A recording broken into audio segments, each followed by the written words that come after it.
Bueno, vamos a arrancar con una parte que evidentemente mucho de lo que siempre hablamos de los relatos no fundamentados, o sea, solamente relato y no investigación histórica, cuando todos los libros y quizá muchos de los historiadores en la actualidad también hablan de exclusivamente del karate desde Okinawa en Tokio con Gichin Funakoshi, y es totalmente erróneo porque el Ki de Okinawa arranca en la Reforma Meiji, en realidad, que es la transición entre 1867, que es el final del shogunato Tokugawa, hacia la Reforma Meiji con Meiji Tenno, con el emperador Meiji, que asume en 1868. En esos últimos periodos ya de los Tokugawa y desarmada toda la clase samurái, y Japón se saca de encima un poco varios siglos de manejo militar, restituyen, o sea que el clan de Satsuma, Tosa y otros clanes menores apoyan al emperador otra vez y lo restituyen en el máximo cargo del país en ese momento. Eso se llamó Reforma Meiji. O sea que los señores, pasó de ser un shogunato, o sea, de ser un gobierno totalitario paramilitar con los samuráis, al gobierno de los daimios, o sea, de los gobernadores, que restituyen al emperador como máxima figura, y así está hasta hoy en la actualidad. Eh, Hay una investigación de Kohei Nohara, yo lo comenté, por favor, los que tienen el audio encendido lo pagan, por favor.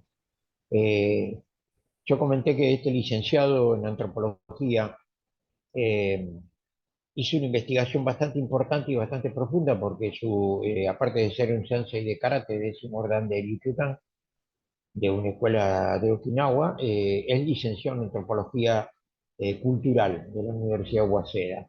Este investigador empezó a encontrar documentación, mejor dicho, hay documentación de muchísimos años en la cual ese relato del karate no le prestó atención, y lógicamente que tiene la característica de ser okinawense, de ser ciudadano japonés, de tener una profesión que es la antropología cultural, en la cual le permite a él tener herramientas de investigación bastante importantes.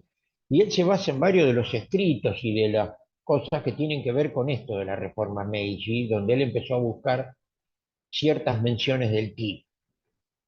Y él encuentra que dice que se realizaban entrenamientos privados de kata y demostraciones de ki en las mansiones de Edo, hoy es Tokio, Edo, ¿no?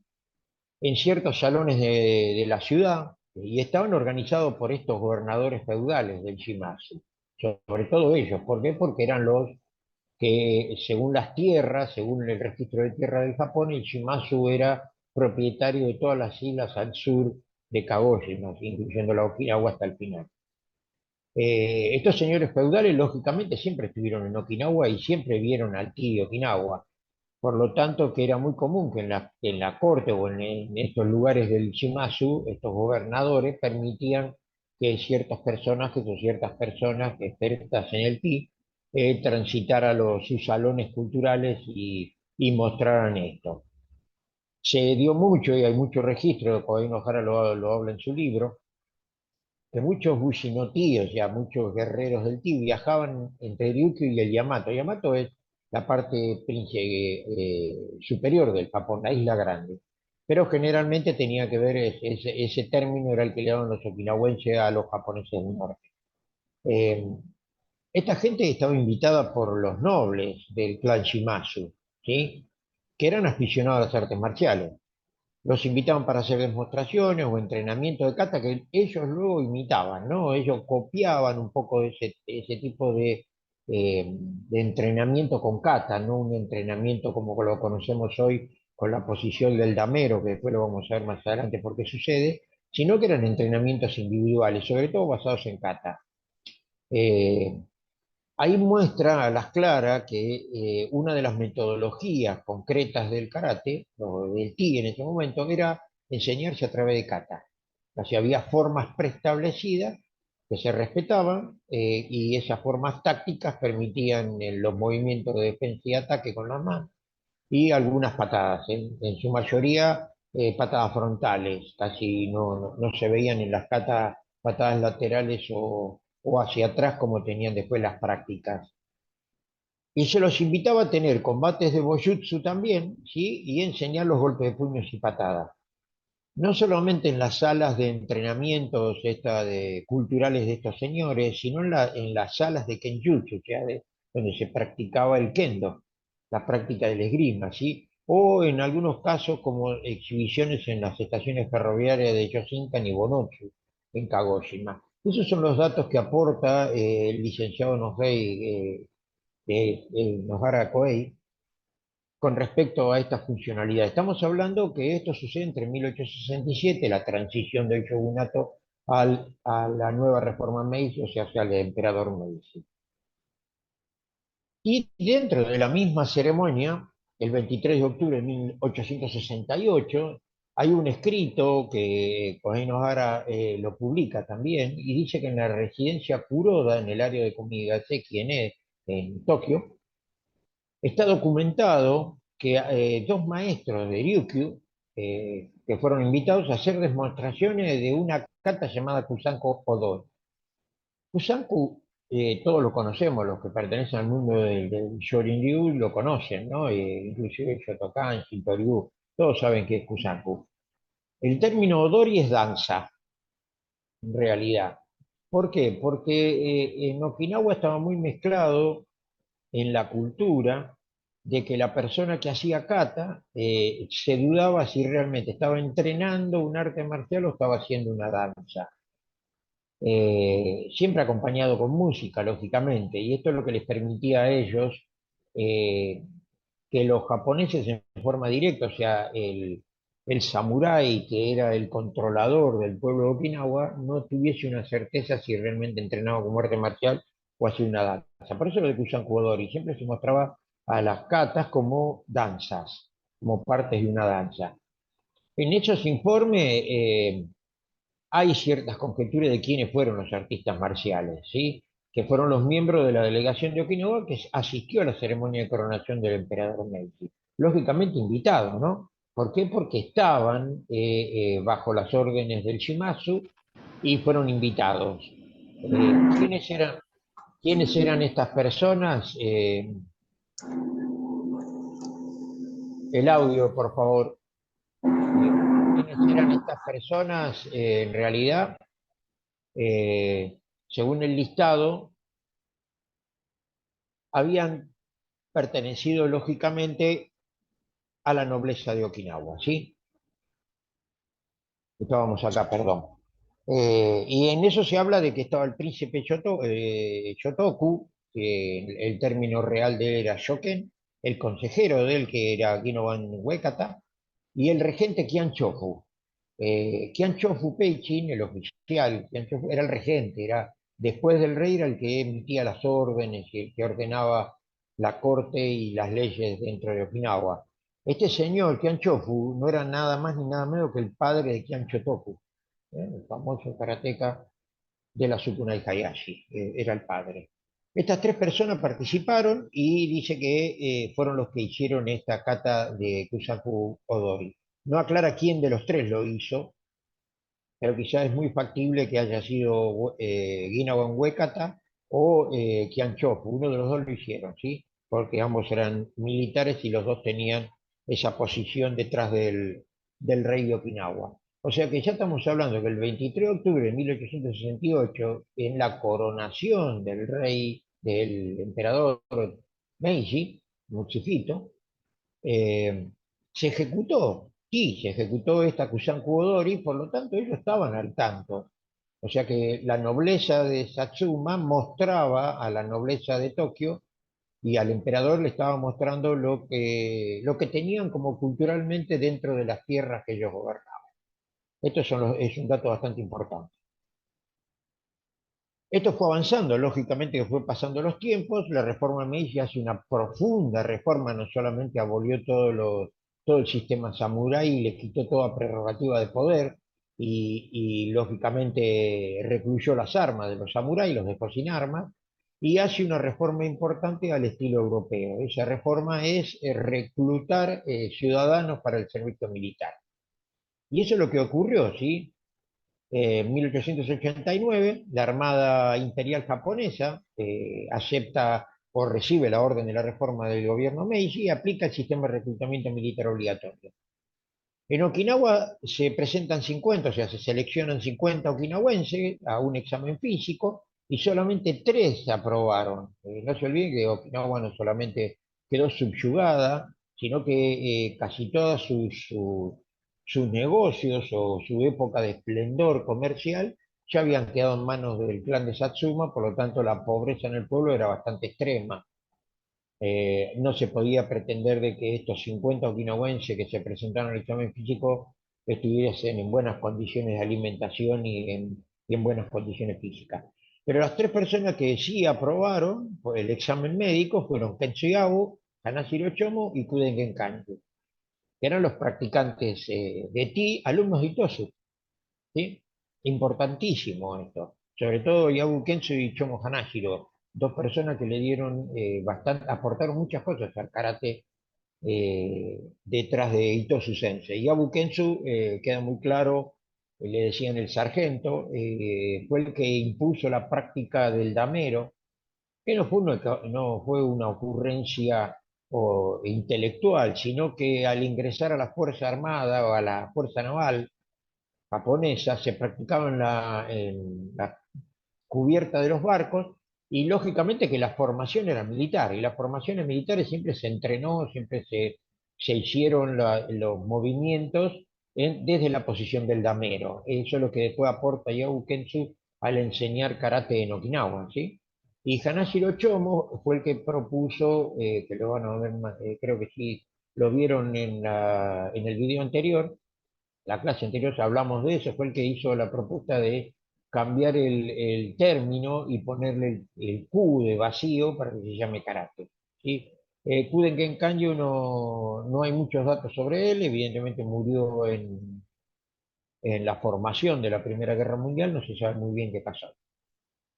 Pero ¿cómo sucede esto? El oficial médico que estaba encargado del examen le impresionó el estado físico de estos 3 okinawenses. Entonces, ¿qué hace? Realiza un informe, lógicamente que lo tenía que hacer porque tenía que elevar a sus superiores qué había pasado con esos 50 okinawenses que se presentaron, y realiza un informe detallando a estos 3, y donde el Estado Mayor de la Marina Imperial, que estaba en ese momento, el jefe de la Marina era el vicealmirante Yashiro Orokuro, se encuentra con este informe médico y se interesa de saber cómo, sabiendo que Okinawa en esas condiciones de pobreza extrema, de una población muy sumida, con poca alimentación, ¿por qué había 3 personas con un excelente estado físico que respondió a los patrones que la Marina le impuso a este oficial médico para que seleccionara?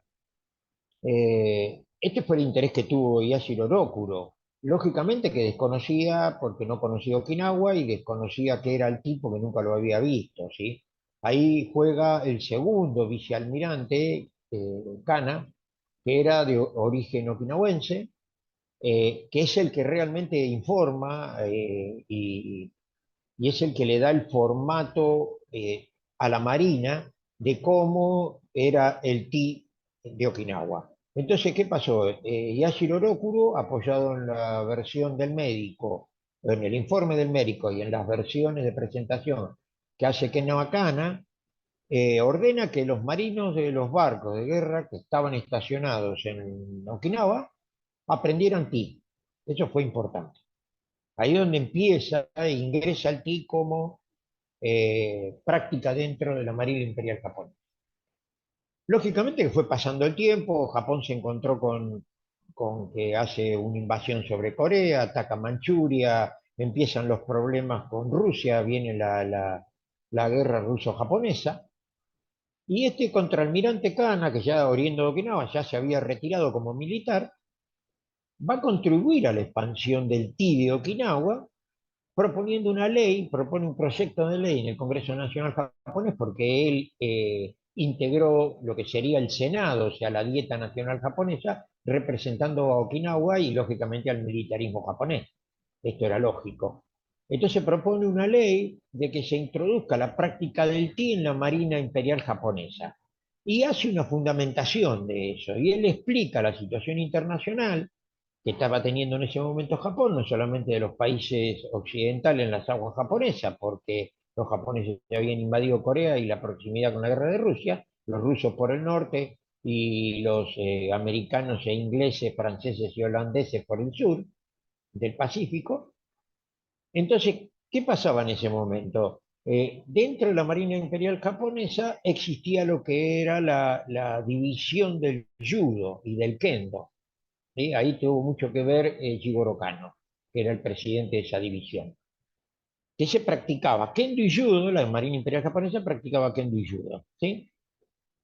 ¿Qué había propuesto Keno Akana? Que la dificultad logística de proveer en ese momento económico que Japón se prestaba para la Primera Guerra Mundial, de proveer los equipos necesarios para que los marinos pudiesen entrenar, que en ese caso sería todas las protecciones para el kendo y los pisos para el judo. Y Keno Akana ofrece a karate, explica que es karate, se fundamenta en todo lo que había sucedido desde la asunción del emperador Meiji y dice que el karate era lo más adecuado para la fuerza naval porque no necesitaba ningún tipo de protección especial ni necesitaba pisos especiales y que los marinos podían entrenar con la ropa de fajina, o sea, la común, la que tenían todos los días. ¿Sí? ¿Eso qué era? Una situación, una solución económica, ¿sí? A la inmediatez que necesitaba, lógicamente, los entrenamientos de la Fuerza Naval. Esa ley se aprueba, por lo tanto, karate ingresa como venía siendo, y quizás oculto. Esto es una parte que por ahí muchos pueden llegar a discutir. Esto siempre realmente fue un arte marcial, no lo que tenemos hoy. ¿Eh? Hoy lo que tenemos no es un arte marcial. Esto siempre fue marcial porque los okinawenses, en Okinawa, los enfrentamientos entre los clanes reales en Okinawa era con bo o a mano limpia, por lo tanto, esa era la manera y las fuerzas que tenían para enfrentarse en defensa de los territorios o en el caso de invasión a otro territorio en Okinawa. Se siguió conservando esa idea marcial, por lo tanto, encajó justo en esto que fue la fundamentación de por qué Japón tiene una nueva era económica y militar. El famoso término Fukoku Kyoei, que significa enriquecer el país y fortalecer el militarismo, encajó justito con lo que planteó Keno Akana. ¿Sí? Por lo tanto, Karate ingresa en la Fuerza Naval Japonesa y se entrenó con la idea de ser utilizado en la guerra. Ese es el otro concepto que se debe tener en las artes marciales. No las que hoy consideramos artes marciales. ¿Sí? Las artes marciales son aquellas que tuvieron un origen militar, se entrenó para la guerra y se utilizó en la guerra. Este es el caso del karate. O el caso del kendo. El kendo también tiene esta misma característica. Eh, este, este Fukuyama Kyohei, lógicamente, tenía una formulación política muy ambiciosa, era transformar a la sociedad japonesa de una manera que permitiese a Japón alcanzar el nivel de las potencias industrializadas occidentales. Eso es lo que querían. O sea que Japón empezó a comportarse como un país occidental y no como lo que era culturalmente anterior a la reforma Meiji, ¿sí? Eh, Lógicamente que Japón logra un nivel alto de industrialización, por lo tanto los gastos o las arcas del Estado japonés, o en este caso la reforma Meiji y su gobierno con el emperador a la cabeza, había destinado mucho de sus riquezas a la industrialización, sobre todo a la industria militar. Por lo tanto, el entrenamiento militar iba a recibir mucho menor cantidad de dinero que las industrias que producían los elementos que se necesitaban. Esa fue la razón por la que, a través de una ley, Karate o el Tibio Okinawa logra ingresar en la Fuerza Naval Japonesa gracias a la ley que propone Keno Akana. O sea que lo que podemos conocer como Karate Jutsu o Ti o Okinawa Ti fue parte fundamental de esa política nacional japonesa. ¿Sí? no solamente encajó con la ideología de la reforma Meiji, sino que también logra ser reconocido como un entrenamiento militar y aparte como una cultura étnica. O sea, Japón lo toma como propio. ¿Por qué? Porque cuando asume el emperador Meiji, le pide el registro a todos los señores de la tierra, a todos los daimios, le pide el registro de sus tierras, a la cual todos entregaron el registro al emperador y se nombraron gobernaciones, en lugar de ser los propietarios de las tierras, los daimios, que eran gobernadores militares, pasaron a ser gobernadores civiles directamente. Esa fue la intención. Por lo tanto, Okinawa pasa a convertirse en lo que es una gobernación más, actualmente es así, pasa a ser una gobernación más del imperio japonés. Así que todo lo que en ese momento había dentro de Okinawa, no solamente desde lo político y económico, sino desde lo militar, pasa a ser considerado parte del territorio japonés y este Fukoku Kyohei le reconoce a Karate ser cultura étnica del Japón. ¿Por qué? Porque consideraban al territorio de Okinawa parte de su territorio. Esa fue una de las maneras y lógicamente China no reclamó por las Ryukyu, es el término Ryukyu, yo lo aclaré en la primera clase, el término Ryukyu es la mención de los chinos y el término Okinawa la de los japoneses, pero es el mismo lugar, la misma tierra y la misma isla. El 6 de marzo de 1921 ocurre esa famosa exhibición que todos los que escriben en algunas revistas y ponen en algunos libros, que es la exhibición de Ti de Boyuso en honor del príncipe Hirohito, el hijo de Mutsuhito, ¿sí? En ese momento príncipe, quien recala en la bahía de Nakagushiko en Okinawa porque iba en un viaje hacia Europa, se iba bajando por el Pacífico para ir hacia Europa. Pero esto, ¿por qué se dio? Porque Ken Wakana, este contraalmirante ya retirado y senador nacional del Japón por Okinawa, junto con Shigoro Kano, empezaron a ejercer influencia y posibilitaron esa exhibición en Okinawa en homenaje al príncipe, ¿sí? Entonces, ¿qué pasó en Okinawa? Buscaban quién podía guiarla y en eso es donde se elige a Funakoshi Gichin, ya no vivía Itosu, porque si suponemos, ¿no? Que si hubiese sido estuviese vivo Itosu, hubiese sido Itosu el que guiaba la exhibición. ¿Por qué se elige a Funakoshi Gichin? No es porque haya sido el mejor alumno o el más destacado alumno de Itosu, porque era maestro de escuela, porque era maestro donde Itosu había sido director. ¿Sí? Todos conocían a Gichin Funakoshi, alumno de Itosu, y todos sabían que hablaba bien, que hablaba el japonés. eh, entonces esa fue la elección que se hizo por Gichin Funakoshi para que pudiese hacer la exhibición. Lógicamente que solo no lo podía hacer. Entonces tuvo que convocar a varios alumnos de Itoshi Sensei, ¿no?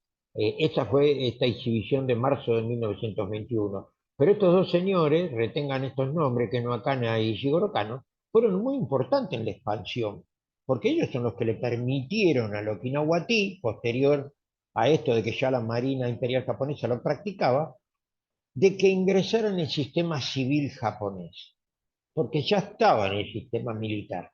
O sea que Karate, el Tea de Okinawa, había ingresado en 1868 por exhibiciones y 1800, casi 1890, había ingresado dentro de la Fuerza Naval Japonesa por una ley de la Dieta Nacional del Japón. Pero faltaba esa segunda parte que es donde juega la importancia Shigoro Kano. Primero principal porque no era militar, segundo fundador del judo, él venía del jiu-jitsu, una persona que recopiló mucho sobre lo que serían las artes marciales del Japón, tenía una gran influencia, una persona que pertenecía a la nobleza del Japón, a la nobleza de Tokio en ese momento, amigo de Pierre de Coubertin y cofundador del Comité Olímpico Internacional. Ese era Shigoro Kano. ¿Cómo representaba Shigoro Kano al Japón dentro de lo que se formó después como Comité Olímpico Internacional? No por las artes marciales, sino porque era el presidente de la Asociación de Béisbol del Japón. O sea, Shigoro Kano ingresa en el Comité Olímpico como representante del béisbol japonés, no por las artes marciales, ni siquiera por el judo, que no era conocido todavía, ni se sabía de ese movimiento dentro del Comité Olímpico. O sea que estos dos señores eran dos personas de una gran influencia en lo político, pero Jigoro Kano hace un juego bastante importante en lo civil. Prepara una exhibición en 1922, lo invitan a Gichin Funakoshi a que vaya, ahí empieza, y ahí es el error de los historiadores que por narrativa se enganchan aquí. Y en marzo de 1923 realiza una exhibición pública en el Judo Kodokan. Previo a esto, se habían hecho unas particularidades. Se habían practicado estas exhibiciones en lugares eh, no público abierto, pero sí público escolar. Y se habían hecho dos exhibiciones en dos escuelas de mujeres. No se entiende por qué elegían las escuelas de mujeres, pero bueno, era muy habitual que la sociedad japonesa en ese momento tuviese ese tipo de características y de considerar a las instituciones de las mujeres como lugares de segundo lugar para hacer este tipo de cosas antes de mostrarse al gran público. No es una crítica, pero es lo que se lee en los documentos. Por eso que en marzo de 1923 se realiza la exhibición pública en el Judo Kodokan. Ahí sí la hace Funakoshi Gichin y estuvo acompañado por Gima Shinkin. Mucha gente del mundo del Shotokan cree que Gima Shinkin era de Shotokan. No, Gima Shinkin era alumno de Itosu y de Yabu Kensu. Nunca fue del Shotokan. Nunca perteneció Gima Shinkin al Shotokan. Gima Shinkin colaboró en el desarrollo de las técnicas en el dojo de Itosu, perdón, de Funakoshi, pero no era alumno de Funakoshi. Entre los dos se hace esa famosa exhibición en 1923, no en 1922 como dicen algunos, y en la cual se presenta al karate a la sociedad civil, porque en la militar ya estaba, ya se practicaba. ¿Sí? ¿Cuál era el interés de esto? Es que Japón se encontraba, lógicamente, ante una situación. Recuerden que la Primera Guerra Mundial fue en 1914-1918, en la que Japón también tuvo sus problemas y sus aciertos. Ya estábamos en 1923, ¿sí? En donde lógicamente Japón se expandía como una gran potencia en el Pacífico. Pero tenían un problema, todavía no habían logrado la reforma Meiji ese interés de pacificar al pueblo que no practique tanto las artes marciales para la guerra, sino que lo practiquen desde lo civil. Y eso va a ocurrir en 1936 cuando se le cambia el nombre. ¿Recuerdan cuando lo explicamos? Se cambia el nombre a Karate Do y se aplica el término Do, o sea, se aplica el kanji Do, que significa Tao, que viene del taoísmo, que va a significar camino interior, o sea, se habla de una espiritualidad no militar. Ya no habla de un enemigo externo, sino de un enemigo interno, o sea, pelear contra las debilidades propias, pero en 1923, lógicamente, es tomado como lo que es y como lo que se ve. Un arte marcial practicado por la Marina Naval japonesa, ¿sí? Y hay intereses de Jigoro Kano que empiece su parte civil y por lo tanto Jigoro Kano es el que le posibilita a Gichin Funakoshi ingresar a las universidades japonesas. Eh, el departamento naval de judo manejado por Jigoro Kano tenía un objetivo, que se practicara dentro de la fuerza militar, ¿sí? Lógicamente que fue de vital importancia la expansión del karate ahí, ¿sí? La sociedad japonesa de la época lo aceptó, ¿por qué? Porque era lo que entrenaban los soldados, ¿sí?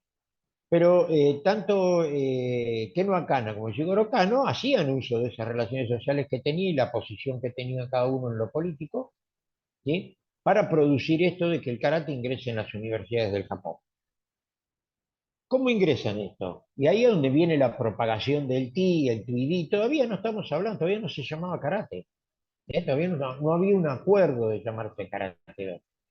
Entonces aparece esta propagación del ti, algunos llamados tuidí, otros llamados karate, ¿sí? En el sistema educativo superior de Japón. En Okinawa, ya desde 1908 se practicaban las escuelas primarias y secundarias, no así en el resto del Japón. Entonces, como en Okinawa ya había un ejemplo educativo, ese ejemplo educativo de Itosu Sensei, copiado por Funakoshi Gichin, y propuesto por Jigoro Kano, ingresa en las universidades. Y miren cómo ingresa. En 1924 ingresa a la primera universidad que es Keio. En 1926 Tokio, por Gishi, lógicamente Funakoshi. En 1927 aparece Choki Motobu, que no tenía absolutamente nada que ver con Gichi Funakoshi. ¿Sí? Todos conocen que fue un gran peleador, un tipo que le gustaba llamar la atención, se hizo famoso por pelear con un famoso luchador ruso en un circo y ganar plata por noquear a ese luchador ruso. Bueno, ese era Choki Motobu. Bastante polémico dentro del ambiente, un okinawense bohemio, perteneciente a la familia Motobu de Okinawa, pero como no era el mayor, porque el hermano mayor era Choyu, a la cual recibía todas las prerrogativas reales de Okinawa, y no él, que era el menor, a la cual lógicamente no se le prestaba atención, y su construcción mental siempre lo tuvo como un bohemio, y a él le gustaba la bohemia y pelear en la calle. Esto es lo que tenía Motobu Choki. Pero bueno, reclutado por Jigoro Kano, ingresa en la Universidad de Toyo porque no había muchos instructores de tiro. En 1929 arranca Ritsumeikan con Miyagi Choyo, cuando todavía no le había puesto Goju-ryu. ¿Eh? En 1930, Tokusoku, famosa universidad a la cual muchos saben, muchos maestros que vinieron después salieron de esta universidad. En 1933, Waseda, otra universidad famosa, Gichin Funakoshi. Tokuyoku y Waseda, también manejadas por Funakoshi. En 1934, Tokio de Agricultura, o sea, la Universidad de Agricultura de Tokio, aparece Taira Shinken, alumno de Gichin Funakoshi haciendo karate, pero es el recopilador del kobudo y el primer estructurador, o sea, hacía un okinawense, igual que Itosu, ¿sí? Que es el que recopila y estructura una escuela de Kobudo. ¿Por qué? Porque las prácticas de Kobudo, sobre todo en el Bojutsu del Sai, y la Tonfa eran las armas que más se utilizaban, pero eran muy dispersas. Cada escuela de karate por ahí hacía una o dos y más de eso no hacía. Y él recopila, empieza a circular entre Gichin Funakoshi, que aprendió una kata solamente de Bo, después contacta con Kenu Amabuni más adelante y es donde aprende otra del tipo de arma, y luego se vuelve a Okinawa, lógicamente funda un dojo, posterior a la Segunda Guerra Mundial, y funda un dojo, abre un dojo de karate en Okinawa y enseñó a Shotokan en Okinawa. El primer dojo de Shotokan en Okinawa la pone Taira Shinken. Pero enseña Kobudo, lógicamente recopilando toda la cultura okinawense, porque él era okinawense. Él estaba en la Universidad de Agricultura de Tokio. En 1934, Funakoshi sigue, lo siguen imponiendo, está en la Universidad de Hosei. En 1936, en la Universidad Meiji, aparece Yabiku Moden. ¿Quién era Yabiku Moden? El maestro de Kobudo de Taira Shinken, descendiente de las escuelas Yamani de Kobudo. Yabiku Moden ingresa en esa universidad. Con respecto a qué hacía de karate, se supone que era más cercano a las técnicas de Miyagi Choyun, porque Yabiku Moden había hecho algo con Itosu y algo con Kanryo Higaona, o sea que estaba mucho más cerca a lo que hacía Ken Mamabuni. En 1936, en la Universidad de Rikyu, aparece Otsuka Hironori, algunos dicen alumno de Funakoshi Gichin. No, en realidad no era alumno de Funakoshi Gichin. Él venía de otras artes marciales como el Jiu-Jitsu, por ejemplo. El Jiu-Jitsu japonés. eh, Aparece varias veces en el dojo de Funakoshi y Funakoshi lo invita a hacer exhibiciones conjuntas en donde él enseña todo lo que son técnicas de llave, en el piso, tratar de hacer movimientos de trabar los brazos, o sea, mostraba más un jiu-jitsu que karate. Y lógicamente logra y arma una escuela que se llama Wadoryu, en la cual enseña su interpretación de lo que había aprendido con Gichin Funakoshi, con Gima, que era el otro, y arma el Wadoryu. O sea que Otsuka estaba más cerca de las técnicas de Gima que de Funakoshi. En 1937, Dosilla. En 1938, Kioto, en las dos Miyagi-Chōshū. En 1939 aparece de vuelta en la Nihon, en la Universidad de Nihon, Taira Shinken. Y después se corta eso. Y post Segunda Guerra Mundial, el último, en 1949, la Universidad de Kansai contrata a Mabuni Keno.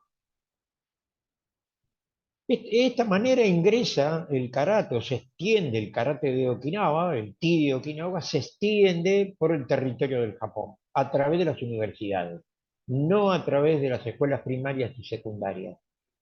Un poco se empieza a movilizar en las escuelas Mabuni Keno, a posterior a 1949 y haber ingresado en Kansai. Es el primero que empieza a enseñar en los institutos para mujeres, Mabuni Keno. ¿Sí? Se puede destacar de Mamuni Cuena que hay dos catas dentro del auditorio, Miollo una, eh, diseña dos catas para mujeres, Aoyagi y Miollo. Son dos catas que él ingresa para ser enseñado en los institutos de mujeres. Fíjese que mantiene la característica de enseñar karate a través de las catas. Este es el panorama que ha tenido el TI, ¿sí? Previo a 1936, cuando todavía no se llamaba karate, solamente Mabuni Kenwa, en 1949, posterior a la Segunda Guerra Mundial, ya con el término de Karate Do, él ingresa en la Universidad de Kansas. Y es el único que ingresa con el nombre de Karate Do o con la unificación eh, que tuvieron en ese momento.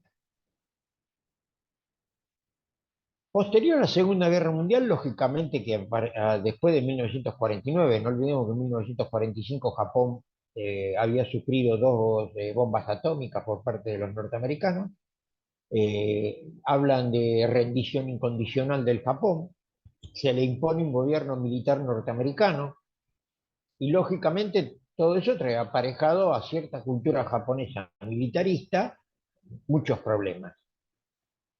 Pero ¿qué pasa en esto? Arman una escuela de instructores. ¿Por qué? Para conservar esto que había sucedido antes de que los americanos prohibieran el karate en el Japón. Y arman la primera escuela de instructores. ¿Sí? Ellos lo llamaban Kenshusei. El Kenshusei son instructores internos. Internos se refiere a su propia organización, no para afuera, sino para dentro de la organización. O sea, preparaban e instruían a su gente. ¿Sí? En 1949 yo les puse aquí Gichi Funakoshi con Ibata Osawa, Nakayama Masato, Shinichiro Miike y otros fundan una organización de karate que se llamó JKA. Esta JKA, esta Nihon Karate Do Kyokai, ese es el nombre verdadero, es la que en 1956 comienza este programa de entrenamiento para instructores llamados Kenshusei, en el dojo principal de la sede de la JKA. ¿Sí? Que había sido construido en 1955, o sea que un año después aparece este programa de entrenamiento de la Seikei. Yo creo que si algunos de ustedes leyeron, muchos maestros conocidos del Shotokan salieron de esta escuela, y muchos de ellos como Kanazawa, que fue campeón. ¿Sí? Eh, a través de esta Seikei, lógicamente que estos entrenamientos fueron graduando y emitiendo karatecas muy importantes a nivel mundial, que eso lo vamos a ver más adelante en la expansión internacional. Y eso es lo que venimos viendo ahora. ¿Cómo ingresan karate internacional? O sea, ¿qué pasó con karate post Segunda Guerra Mundial? Japón con una guerra perdida. Se tenía que restablecer no solamente económicamente, tenía un gobierno militar a la cabeza con el general MacArthur. Le imponen una constitución escrita por ese general MacArthur, o sea, los americanos le escriben la constitución al nuevo Japón, o sea, este Japón monárquico democrático. Y lógicamente que empiezan estos instructores capacitados y con ciertos niveles, muchos de ellos profesionales de las universidades, a querer salir del país. Pero ¿cómo fue sucediendo esto? Todos versan de que hablan con respecto a los japoneses que fueron a los Estados Unidos, y no es así. El primero que sale, sale de Okinawa, y fue Soken Hohan. ¿Y a dónde viene? A la Argentina. Aparece en 1926, Hohan Soken, Senryo Shimabukuro y Kiancho Toku eran amigos. Los tres habían decidido venirse a la Argentina, porque eran jóvenes. Okinawa totalmente empobrecida, llena de bases, ya los americanos establecidos con sus bases, una pobreza extrema. Estos tres amigos deciden emigrar ya que estaba abierta la inmigración, los americanos permiten la inmigración para que salgan, si los japoneses querían salir, que salgan, y estos tres señores, Shoken Hogan, Shimabukuro Sendio, fundador del Seibukan, Shoryuken Seibukan, y Tian Shotoku, que era el gran líder de la Shokunai, un décimo heredero a la corona de Okinawa, que ya había perdido su prerrogativa real, con Soken, amigos, deciden venirse a la Argentina. A último momento, el único que termina comprando el pasaje para el barco y saliendo fue Soken. Senryo Shimabukuro se quedó en Okinawa y Kian Shotoku Sensei también. Este señor arriba, yo acá le puse un dato, por si ustedes después lo quieren corroborar y buscar. El SEMLA es una organización que versa sobre las inmigraciones en la Argentina y tiene el registro de lo que era el puerto de Buenos Aires por donde entraban las naves que venían con inmigrantes de todo el mundo, no solamente japoneses, inmigrantes de toda Europa, ¿sí? Que venían a la Argentina. Y aquí ustedes pueden ver, esto es un parte del registro del SEMLA, a donde aparece apellido y nombre, Soken Hogan tenía un sobrenombre que era Shinji, tenía 34 años de edad, estado civil casado, profesión agricultor, religión budista, eso es lo que declara él, ¿no? Nacionalidad japonesa. ¿Y en qué barco aparece? En un barco que se llamó Panamá Maru. ¿Por qué Panamá Maru? Porque era un barco que llegaba, o sea, los japoneses iban hasta las costas del Panamá, atravesaban una parte por tierra, porque no existía el canal de Panamá, y como era la parte más delgada, iban hacia el otro puerto del Atlántico y ahí tomaban los barcos que venían a Brasil, a la Argentina, ¿sí? Ahí es donde funcionaba. Y muchos de los otros era al revés, en lugar de pasar por ahí, que después fue mucho más adelante, se quedaban en el mismo Pacífico y bajaba con los barcos desde el Panamá hacia Perú, por ejemplo, ¿no? Otra de los lugares donde hay una inmigración okinawense y japonesa bastante importante. Entonces, ¿qué hace? Este señor atraviesa esa parte que le correspondía por tierra, toma este barco que se llama Panamá Maru y recala en Buenos Aires el 2 de enero de 1926. O sea que, fíjense, en esas épocas navegar, todo esto era un viaje aproximadamente de unos 3 meses, lo que le llevaba a llegar a Buenos Aires, desde Okinawa, ¿no? O sea que él ingresa y este registro marca que ingresó en la Argentina el 2 de enero de 1926. En realidad fue el pionero, fue el primero de karate que realmente sale y arriba de Buenos Aires en 1926. ¿Qué buscaba? Y mejorar, buscaba su fortuna personal, buscaba... los okinawenses tienen algo un dicho que dice, buscaban pan y manteca. Eso es lo que el pan y manteca para ellos era la fortuna, debido a que el pan era muy costoso y la manteca también. El pan casi lo llevaban los españoles a Okinawa y la manteca era muy costosa porque no era grasa de vaca y la vaca en Okinawa no había, no se trabajaba sobre el animal este, por lo tanto la manteca también era importada. Y esto de buscar fortuna quedó en la idea del okinawense de salir a buscar pan y manteca. Él cuando llegó a Buenos Aires se hizo aprendiz de fotógrafo, era muy común. Japón en ese momento, una de sus industrias más pujantes del Japón en la Primera Guerra Mundial era la fotografía. Por lo tanto, él vino con un equipo fotográfico, es lo que se dice, y se dedicó a eso, a la fotografía. Después trabajó en una tintorería, lógicamente aprendió español, y no enseñó karate hasta mucho tiempo después, cuando la poca comunidad que había de okinawenses y japoneses en Argentina descubrieran quién era, a través de reuniones familiares, o sea, culturales, ¿no? De estos grupos. Enseñó a un grupo muy reducido de estudiantes, cuatro, es lo que más o menos he podido recopilar aquí en algunos de apellidos japoneses, como Mitaki Izugi, pero no se sabe bien realmente qué pasó. Eh, no dejó escuela, evidentemente acá en la Argentina se volvió a casar, él había dejado mujer y hijos en Okinawa, él se vuelve a casar aquí en la Argentina, todavía no he podido detectar quiénes son realmente los descendientes de él. Hay muchos de apellido Soken en la comunidad okinawense, pero luego de 30 años de vivir en la Argentina decide regresar en 1952 a Okinawa, ¿sí? Vuelve a Okinawa donde se encuentra con un karate totalmente, o sea, el Ti que él conocía ya no estaba, no se llamaba Ti sino Karate-Do. Las técnicas que él había heredado porque era sobrino de Nabe Matsumura y Nabe Matsumura sobrino nieto de Matsumura Sokon. Por lo tanto, la línea de él era una línea casi descendiente de la antigüedad de Matsumura, o sea, de la escuela de Matsumura. Lógicamente llega a Okinawa en 1952 y al poco tiempo funda la Okinawa Seito Karate-Do, que era la escuela de Matsumura, Matsumura ortodoxa le pone él.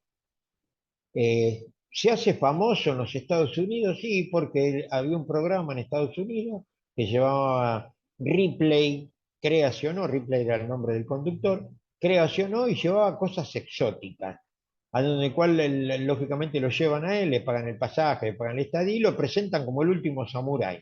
Ahí es donde Shoken se hace famoso a través de la televisión de los Estados Unidos. Lógicamente que posterior a eso, la Segunda Guerra Mundial en el medio, Shoken viviendo en la Argentina, karate no era conocido, pero termina la guerra y aparecen ya los americanos muy vinculados a los militares, y lógicamente todos ellos en las fuerzas militares japonesas, y aparece Robert Trias, por ejemplo, ¿no? Perteneciente a la Marina de los Estados Unidos, ¿sí? En 1946 empezó a dar clases en Phoenix. Peter Urban era otro veterano de la Marina, en 1954 empieza a enseñar en Nueva York, y George Mason, que en 1956, estacionado en Okinawa, empieza a hacer Uechi-ryu en 1956, el Uechi-ryu en Okinawa, ¿sí? Con lo que sería la Uechi-ryu después de Kaneguchi.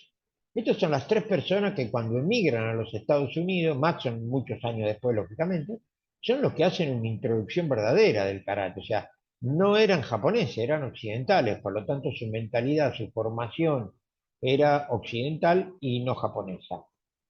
Esto era lógico porque estuvo visto desde otro ángulo. ¿Qué pasó lógicamente con Europa? Europa hubo un pionero que se llamó Henry Pli.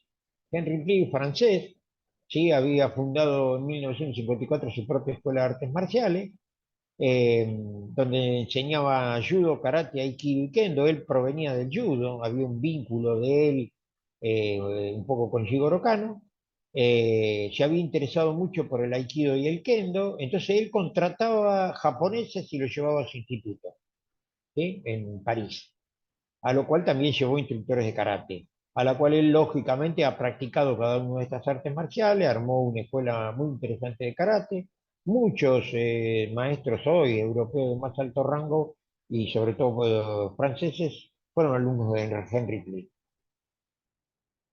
Y los japoneses, lógicamente, que no se iban a quedar callados ni tranquilos, formados dentro de la escuela interna de la Sheikia y viendo cómo estos americanos habían vuelto y enseñar karate a los Estados Unidos, lo cual consideraban un karate occidental y no de la cultura japonesa, deciden empezar a enviar instructores de la Sheikia a los Estados Unidos. El primero que va es Oshi Matsutomo, que fue a hacer una exhibición a las Fuerzas Armadas Militares Norteamericanas, ¿sí? A la cual no se puede decir que llevó a Nishiyama Hidetaka como ayudante, sino que Nishiyama le pidió a Nakayama que acompañara a Oshi Matsutomo para hacer esa exhibición, y Yoshi Matsutomo se termina estableciendo en los Estados Unidos y armando la primera escuela de Shotokan en los Estados Unidos. Posterior a eso, Henry Pli lo invita a Francia, a Yoshi Matsutomo, él va a Europa con Pli, y para no perder los dojos y la organización americana, Yoshi Matsutomo deja de ayudante a Nishiyama, lo convoca, lo llama de vuelta y lo convoca para que esté ahí, y lógicamente cuando vuelve a los Estados Unidos, Oshima se encuentra que mucha gente se había alineado detrás de Nishiyama, abandonando la organización y los dojos de Oshima Tsutomu, ¿sí? Ahí es donde aparece un poco la figura de Nishiyama Hidetaka. Luego lo siguieron Okazaki Teruyuki, Mikami Takayuki y Kuboto Takayuki. Entonces, son los maestros de la JKA con formación de instructores avalados por las universidades que empezaron a enseñar en los Estados Unidos. Sensei, disculpe, Sí, ¿le puedo hacer una pregunta? sí, Sí, en qué momento? Porque ahí ya estaban en las imágenes todos con karategi. ¿En qué momento se comienza a utilizar, digamos, el karategi como la ropa, digamos, que representa el karate?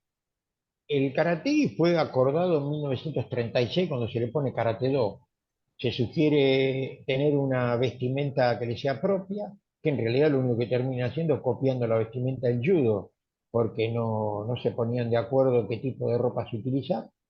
Y en 1936 la reunión esa que le pone el nombre de Karate Do también acepta lo que sería el judogi. Ya Gichin Funakoshi lo había usado en las exhibiciones, el judogi, no era un karategi, era un judogi. Se lo abastecía Jigoro Kano, porque tenía que tener una ropa para poder mostrarse, ¿sí? O sea que el karategi apareció en 1936 también dentro de la propuesta. Eso fue lo que pasó. Y lógicamente que los que emigraban ya con la idea de tener su propio equipo de karate, que era una copia del judogi, ¿sí? Gracias, Sensei. Sigamos, de finales de la década del 50 aparecen los pioneros en el Brasil, Sagara Yuichi, otro proveniente de la JKA, en 1950 emigra a Brasil, pero recién empieza a enseñar en 1957, ¿sí? Shotokan. Shinsato Yoshihide, famoso maestro del Shorin-ryu en Brasil, fundador del Kobayashi en el Brasil, él emigra en 1954, pero recién empieza a enseñar en 1962. Y Akamine Seiichi emigra en 1957 y empieza a enseñar Goju-ryu en 1964. Estos son los tres pioneros japoneses, en este caso Sagara Yuichi, japonés oriundo de la Isla Grande, y Shinsato y Akamine, oriundos de Okinawa. ¿Sí? Estos son los tres maestros que desarrollan el karate en el Brasil. Y a finales de la década del 50, que empieza una fuerte inmigración de los japoneses hacia la Argentina, aparece Miyasato Yoi en 1959 y Tsuchiya Hideo. Ellos dos son los que empiezan. Miyasato, que no se queda en Buenos Aires, va con toda su familia a vivir a Córdoba, y Tsuchiya Hideo se queda en Buenos Aires. En el caso de Miyasato Sensei viene lógicamente porque emigra con toda su familia por esta necesidad lógica de poder subsistir. En el caso de Tsuchiya Hideo, profesor de literatura japonesa, viene a la Argentina no para enseñar karate, viene a la Argentina porque su esposa era ingeniero naval. Y en ese momento, que era casi las finalidades del gobierno de Perón, que había creado ELMA, que era la constructora de los buques de ELMA, contrataba ingenieros navales del Japón. Y esta mujer, la esposa de Tsuchiya Sensei, era ingeniero naval.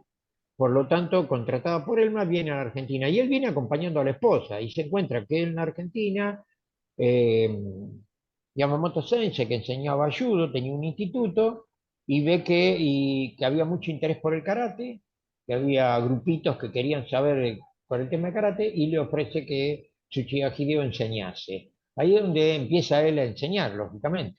¿Sí? El estilo a la que pertenecía era Judokan, él había sido alumno de Kanken Toyama, el primer presidente de la Federación de Karate del Japón. Y Miyasato Yoi se va a Córdoba.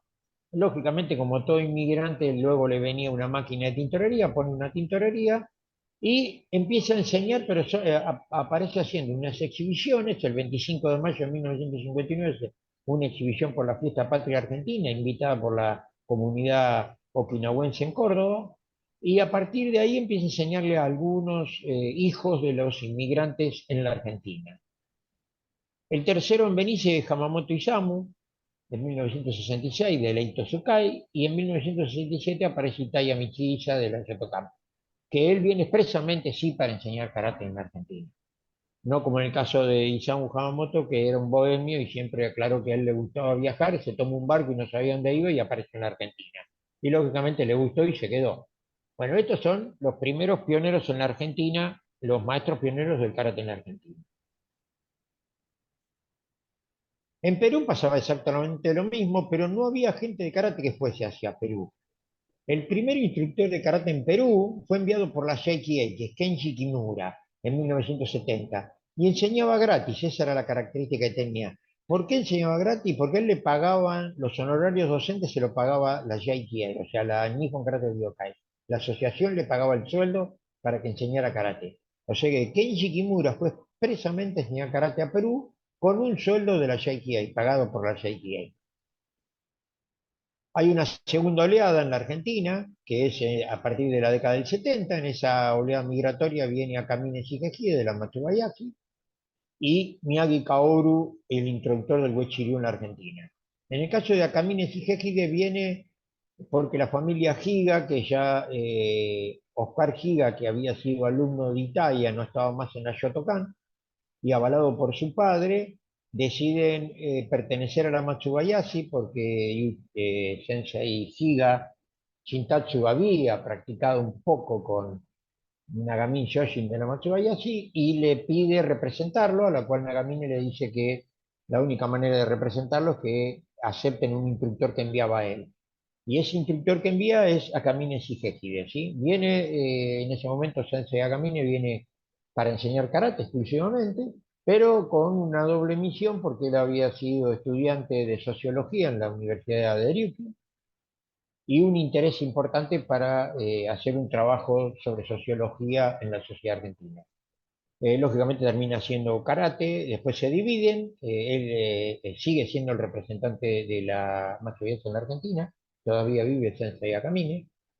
eh, y en el caso de Miyagi Kaoru, viene a la Argentina, pero no enseña hasta 1973, donde un dojo que deja Akamine Sensei en la ciudad de San Justo, en la provincia de Buenos Aires, empieza a enseñar Kaoru Miyagi Uechi-ryu. Es el introductor del Uechi-ryu, no había gente de Uechi-ryu en la Argentina. Y él venía de hacer Goju-ryu en el colegio secundario y cuando termina el colegio secundario, en su localidad donde él vivía, en Ogimi, no había Goju y él aprende Conan Ryu de Seiki Tokasu, que había sido alumno de Kambun Uechi, que no se acopla al término Uechi-ryu y sigue conservando el nombre de Pangainun, que en japonés significa Conan Ryu. Y ahí viene Kaoru Miyagi. Cuando viene a la Argentina, lógicamente ese vínculo con Nanyu después no lo logra tener, era la única persona graduada, era un segundo dan, y lo que Kukai le ofrece que enseñe bajo el nombre de Okikukai, y ahí es donde Kaoru Miyagi ingresa como Uechi-ryu Okikukai en la Argentina. Sensei Miyagi Kaoru es décimo dan, hoy la Okikukai se lo reconoció hace unos meses atrás. Nosotros, la Federación Argentina, le dimos un reconocimiento como décimo dan y patrimonio cultural del karate argentino. Y estos son los epicentros que desde aquí después empezaron a expandirse. En Estados Unidos, Argentina, Brasil y Perú fueron los epicentros, ¿sí? En la década del 60 al 90. Y Francia fue el epicentro de la difusión en Europa. Según datos estimados, esto lo dicen los japoneses, no sabemos si es cierto, hay más de 130 millones de cultores de karate en todo el mundo. Eso es lo que dicen. Por experiencia personal, yo diría que no sabemos si realmente es así. Les voy a contar una anécdota no muy lejana. El año pasado se hace una conferencia de presentación en Okinawa vía Zoom. Se invita a que se participe, era un evento internacional, en donde se proponía que el karate sea patrimonio cultural de la humanidad, en la cual había un historiador de Okinawa, un encargado de una oficina de investigaciones de la gobernación de Okinawa, que era el presentador, y Morio Giovanna Sensei, que hablaba un poco del tema de esto de lo cultural.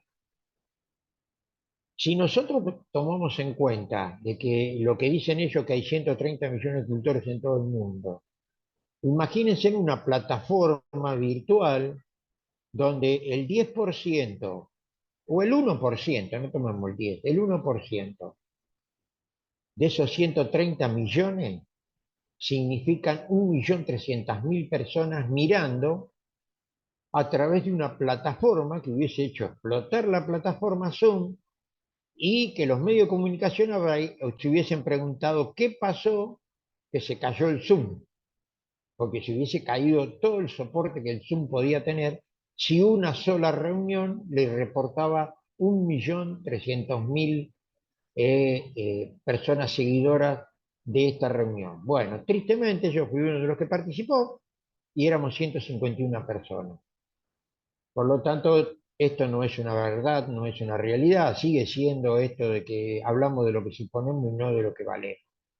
Me parece que karate va a tener que demostrar si realmente somos 130 millones en el mundo. Fíjense que 130 millones en el mundo hubiese sido muy importante y karate hubiese sido olímpico. Otro dato que nos muestra que no hay 130 millones de practicantes en el mundo. Así que bueno, esta parte, lo otro va a ser bien chiquitito. Eh, si quieren, si quieren dejar, perdón, porque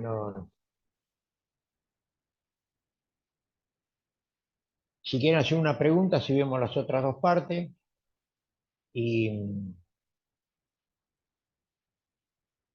tienen alguna pregunta, háganla ahora, si vemos las otras dos, que es el karate deportivo y un poco el karate, la estructura del karate en la Argentina. Nos van a quedar nada más que estoy aproximadamente en 20 minutos, tengo que dar las otras dos, así le doy lugar a la profesora Salvucci para no retrasarla. ¿Qué pasó? Se quedaron bloqueados, parece. ¿O fue demasiada información? Sí, te escucho, Alejandro. No, quería preguntarle, no, disculpe la interrupción. Quería preguntarle, ¿hay algún, cómo se dice, alguna perspectiva de volver a hacer una reunión en la ONU para proclamarlo como Patrimonio de la Humanidad, No, el karate? no, No. porque en realidad no lo hizo karate, a ver, vamos de vuelta. Quiero hacer una palabra que no la utilizo, no, no como un término negativo que por ahí los seres humanos lo tenemos, ¿no? Lo que es la mentira. Eh, en realidad no lo propuso karate, ni en realidad no lo propusieron los japoneses, lo propusieron los coreanos. Fue Corea la que lo propuso. Corea estaba pidiendo por taekwondo y por karate, por los dos. Corea es mucho más activa y lo hace desde dentro de lo que es la UNESCO, que es la educación. Desde ahí lo pidió. ¿Sí? O sea que la UNESCO se propuso, Corea propone en la UNESCO esta reunión.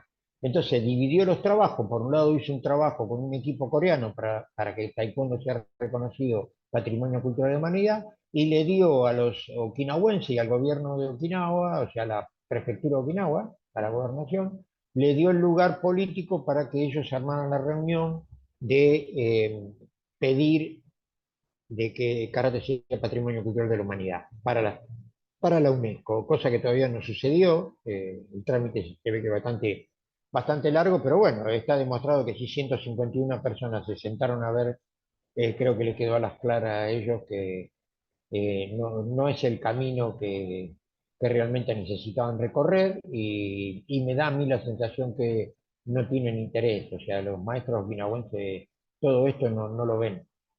151 personas, imagínense, sacando los extranjeros que estábamos ahí, vamos a suponer, vamos a regalar, vamos a suponer que 80 eran okinawenses, que no lo eran, eran muchos menos. 80 eran de Okinawa y algunos de otro japonés. ¿Saben cuántos doyos hay en Okinawa según el registro de la gobernación? ¿Tienen idea No, cuántos doyos? no, no, ni idea. 415. 415 doyos hay en Okinawa. 415 entre 120 kilómetros de largo por 10 de ancho, es todo lo que tiene Okinawa de territorio. En ese territorio hay 415 doyos. De 415 doyos no lograron meter ni 50 personas, líderes de escuela que vean eso. Entonces muestran que hay un desinterés, un claro desinterés. Estamos más interesados nosotros los occidentales que ellos. Habría que preguntarle a los okinawenses por qué. Claro, sí, será algo de la idiosincrasia de ellos, tal vez. Sí, sí, sí, tiene que ver. Con Sí. eso. Y otra consulta. Eh, ¿Cuándo se divide? Yo creo que usted ya me lo contó en un webinar que tuve con usted. ¿Cuándo se divide el karate y el taekwondo? Porque sí, el taekwondo salió de las bases del karate, ¿no? Es Eh, sobre todo en la, en la parte del karate estudiantil, ¿verdad? ¿Podés esperar a que veamos la historia del karate deportivo? Ahí lo aclaro perfectamente cómo aparece el taekwondo. Ah, perfecto, perfecto, me adelanté, perdón, perdón, perdón. No, no, no, está bien. Por eso te digo, si me das para la segunda parte, así no le Sí, quito sí, sí. después. Disculpe, Me disculpe, quito. no, no, no, Lo no. vemos, recordámelo ahí, pero vas a ver que cuando empiecen las imágenes y te vas a dar cuenta enseguida, Sí, ahí, sí, ahí, porque algo en mi cabeza todavía perdura, pero me quedó una duda y cuando usted lo eso. tratemos, por ahí le hago la pregunta. Sí, sí, ese, vas a ver el webinar que viste, yo ahora puse también, arreglé algunas cosas y actualicé unos datos, pero sí, ahí lo vas a ver. Bueno, Sí, vamos con la bueno, segunda muchas parte, gracias. si no hay otra, a vos, Alejandro. Eh, vamos con la segunda parte, así lo hacemos rápido, que es esta justamente lo que está preguntando Alejandro, y vamos a ver cómo karate, por qué aparece el karate deportivo. ¿Ven pantalla completa ahí? Ahora sí. Bueno, perfecto.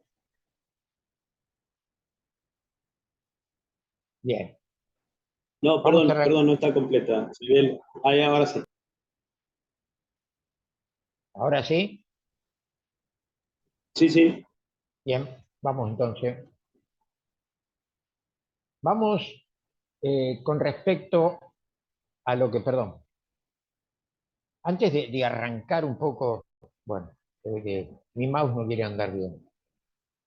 Eh, Antes de arrancar, vamos a ver una estructura metodológica para el aprendizaje de karate, porque tanto los okinawenses como los japoneses, los okinawenses ya hablando el nihongo, ya casi abandonando la lengua uchinaguchi, empieza a tener lógicamente una estructura metodológica, que esta estructura metodológica era la que imponía Itosu en los colegios primarios y secundarios en Okinawa, ¿sí? Eso es otra de las cosas que le está costando a los grandes historiadores no reconocer a Itosu como el gran maestro y el gran estructurador del karate moderno, y dicen, Isshin Funakoshi, el padre del karate moderno. No, el padre del karate moderno es Itosu, ese es el padre del karate moderno, ¿sí? El maestro de Funakoshi. Esta estructura metodológica que tendría que verse más en didáctica o quizás en metodología del entrenamiento, pero lo aclaro para que después vean por dónde va el deportivo. Karate tiene dos términos que utiliza muy bien. Esto lo había mencionado muchas veces Matsumura Sokon, si ustedes leen la carta de Sokon Matsumura a Kuwa Ryosei, que era su discípulo, ¿sí? Ahí lo menciona. Meimoku no Bugei y Budo no Bugei. El Meimoku no Bugei es el método físico, que está basado en lo que hacemos todos los días, practicamos, adquirir habilidades para el combate. Sí, con los pies, la mano y la representación artística de la forma, que son las katas, que desde el punto de vista metodológico se pueden llamar de muchas maneras, ¿sí?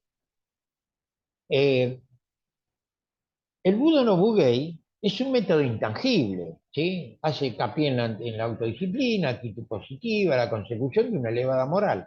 Eso lo hablamos todo. ¿Cuántas veces lo hemos escuchado y lo hemos hablado los dos? Estas son las dos estructuras que tiene karate. Y esto es como se empieza a expandir en los colegios secundarios de Okinawa con Itosu, y después esa misma estructura educativa es la que se impone en las universidades con Gichin Funakoshi, apoyado por Jigoro Kano, ¿sí? Esta es la estructura metodológica de aprendizaje de kata. Creo que hoy, más o menos, esto no varió, sigue siendo lo mismo. Lo que varía es el Meimoku no Bugei. El Meimoku no Bugei está, desde el término y los kanji, Meimoku pareciera como si fuese juego, pero el juego en las etnias, como las etnias primitivas, el juego era importante, porque el juego educaba al cuerpo, ¿no? Esto de que los seres humanos primitivamente copiaban a los animales, por ejemplo, ver a animales, a cachorros haciendo una especie de combate para poder afilar sus garras o para aprender a morder, aunque no se lastimaban, era una manera de entrenar para su vida de adulto, para poder cazar y defenderse. Bueno, esto copiaban los seres humanos. Por eso el término Meimoku apunta a eso, ¿no? A un juego cultural que educa. Pero es el método físico. Cuando lo menciona Matsumura, lo menciona como un método físico, a la cual él decía que se podía ser muy bueno en este método, pero que eso no lo hacía una persona de bien. Y él decía, yo sí creo en el Budo no Bugei, que era el método intangible. Por eso decía que había que leer al confucianismo y había que respetar las bases espirituales taoístas. Él promulgaba esas dos cosas. Y dentro de esa estructura, lo que es el Meimoku no Bugei, nosotros podemos dividir esto. Está el Kihonrenshu, que es la práctica básica, el Sensei que son los desplazamientos, el Ippon Kumite, que es uno frente al otro. Se podría decir que el Ippon Kumite es combate preestablecido de respuesta única, o sea, doy un solo golpe. Y el Yakusoku Kumite, que es el combate preestablecido de respuesta múltiple. O sea, yo puedo responder y el que se está defendiendo vuelve a responder. Ese es el Yakusoku. El Jishu Kumite es el combate libre y el Shiai Kumite es el combate deportivo. Esto es la estructura actual, ¿eh? Esta es la estructura actual con la que se manejan muchas organizaciones de karate. Y del lado de kata, esto es kumite, del lado de kata tiene gaku, que es el estudio, jiko, que es la ejecución, reiko es la ejecución estricta, bunkai, que es la interpretación o descifrar la clave, y el torite, que es teoría del combate. Habla sobre una teoría de cómo debería ser el combate. Y el embu es la exhibición o la demostración. El embu podría ser de kata o puede ser de kumite, ¿sí? Que se usa mucho en las exhibiciones. Esta sería un poco la estructura de cómo se maneja, para que nos quede claro. Nosotros, ¿qué nos va a interesar? ¿Qué pasó acá? Esto, ¿qué pasó acá? Este es el producto. Lo que sí quiero aclarar que una persona para que haga un chai kumite primero tiene que pasar por acá. Ninguno que aprenda a tirar patadas porque ve al vecino haciéndolo o mirando por una ventana en un dojo termina compitiendo y convirtiéndose en un deportista de alta elite de kumite. No lo es, si no pasa por una escuela estructural. Y lo mismo pasa con los ejecutantes de kata, ¿sí? Si no hay un maestro que realmente los oriente, es muy difícil que logre estar en esa condición. Y ahí vamos acercándonos a qué pasó y por qué karate tuvo dos características. ¿Por qué aparece karate deportivo? En la estructura organizacional, el karate como actividad cultural había trascendido, como lo vieron ustedes, las fronteras geográficas y étnicas, o sea, cómo vino a la Argentina, cómo fue a los Estados Unidos, cómo apareció en Europa, cómo fue a Brasil, ¿sí? ¿Y qué pasó? El contacto con las sociedades diferentes eran, porque la americana no es igual a la nuestra, ni la nuestra igual a la brasilera, ni la brasilera igual a la peruana, ni tampoco igual a la francesa, ¿sí? Entonces produce ciertas variantes. ¿Por qué? Porque la mentalidad humana tiene esa característica, ¿no? Esto se puede ver desde la psicología. Yo creo que más, me vuelco más quizás a donde estoy formado, que es la psicología social, sobre todo en la escuela de Pichon Rivière, porque yo egresé ahí. Eh, Esa mentalidad, la mentalidad occidental o la mentalidad en la cultura, vista desde la psicología social, según Pichon Rivière, dice que hace una selección, o sea que yo para conservar un equilibrio de aquello que me es extraño, que viene desde afuera, esa cultura que viene de afuera, yo selecciono aquello que me puede gustar o aquello que puedo ejecutar. O sea que la sociedad, o sea que el individuo se convierte en un filtro y cuando empieza a enseñar esa cultura, ese filtro personal, de acuerdo a su estructura mental, es lo que empieza a volcar en esa sociedad. Por lo tanto, el karate argentino no es igual al de Brasil, el karate de Brasil no es igual al americano, el americano no es igual al peruano y el peruano no es igual al francés. ¿Se entiende, no? Entonces, ¿qué produjo en karate? Produce una variante en la evolución. Y las sociedades occidentales, que ahí está el concepto, absorben los esquemas culturales de Japón a través de ese proceso de selección, ¿sí? Y lo modifica. ¿Qué es lo que le interesó? Mantener una parte fundamental, que es el karate tradicional. Llamado mal karate tradicional, porque el karate tradicional jamás Hitosu lo mencionó, Gichin Funakoshi tampoco, Matsumura tampoco. Nadie mencionó. El término tradicional aparece que lo van a ver más adelante con Nishiyama Hidetaka en los Estados Unidos.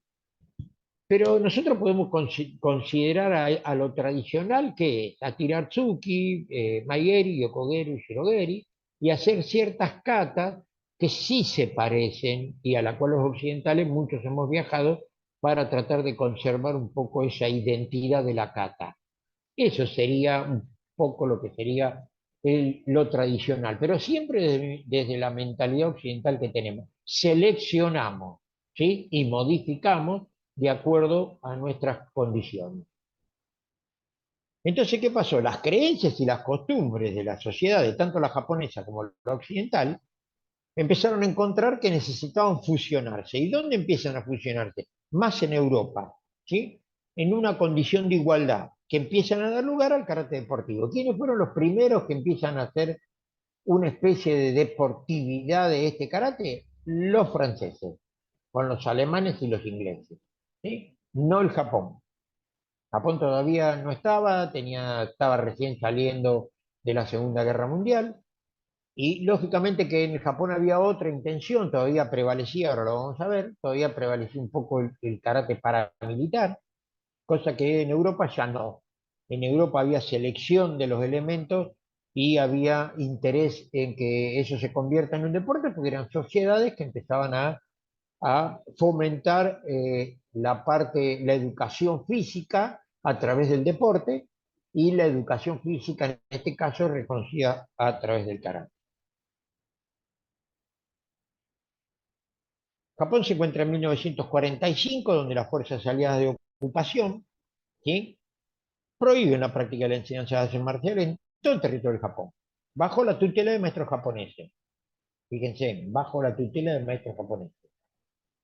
En ese momento gobernaba Douglas MacArthur, que era el general de los Estados Unidos, bajo un gobierno militar, con las fuerzas de ocupación norteamericanas, mejor dicho, bajo las fuerzas de ocupación de la OTAN, porque no solamente había americanos, había australianos, franceses, ingleses, había de todo, menos alemanes no estaban, que eran los que apoyaban este gobierno militar de Douglas MacArthur.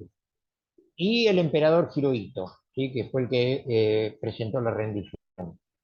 Esa rendición, lógicamente que produjo este tipo de cosas, que era ceder desde lo cultural. Ellos pedían rendición incondicional. Muchos dicen que Japón hizo rendición incondicional. Yo creo que no, haciendo un análisis político-sociológico. Japón no aceptó la incondicionalidad total porque una de las cosas que hizo fue preservar su industria pesada. Aceptó todo menos que le toquen las industrias pesadas.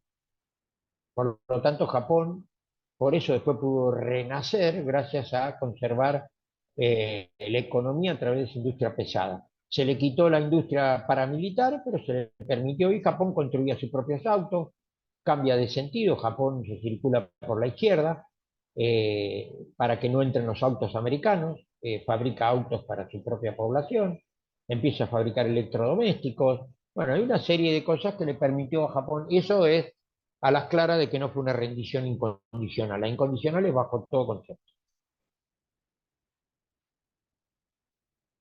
Y aparecen los inicios del karate, perdón, los inicios del karate deportivo.